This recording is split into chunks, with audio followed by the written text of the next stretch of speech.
బుల్లితెరపై తనకంటూ ఓ ప్రత్యేక గుర్తింపు తెచ్చుకుంది అనసూయ. ఎంతమంది యాంకర్స్ వచ్చినా తన హాట్ అందాలతో కుర్రకారుని పిచ్చెక్కిచ్చేస్తోంది.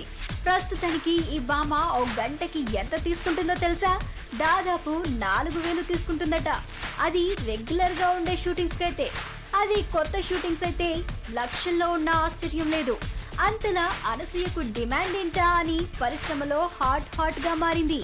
ఇక అమ్మడు ఒక స్టేజ్ షోలకి మాత్రమే పరిమితం కాకుండా ఆడియో వేడుకలకి కూడా యాంకరింగ్ చేస్తూ ఫుల్ బిజీగా ఉంది. కొన్ని ఛానల్స్ వారు అనసూయ కోసమే కొన్ని ప్రోగ్రామ్స్ డిజైన్ చేస్తున్నారట.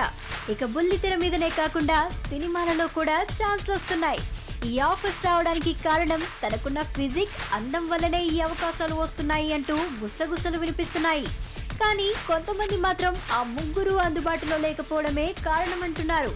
ఇంతకీ ఎవరా ముగ్గురు అని ఆలోచిస్తున్నారా? అదేనండి సుమ, ఝాన్సీ, ఉదయ్ భాను. సుమ తను ఈటీవీ, మా టీవీకి ఇచ్చే ప్రోగ్రామ్స్ కే టైం సెట్ చేయలేకపోతోంది. ఝాన్సీ కొన్ని షోలు చేసుకుంటూ బిజీగా ఉండటం, ఇక ఉదయ్ భాను పిల్లలు పుట్టడం వల్ల కెమెరాకు దూరం కావడం జరిగింది. అందుకే ఈ హాట్ భామ ఎంత చెప్తే అంతలా జరుగుతుందని గుసగుసలు వినిపిస్తున్నాయి.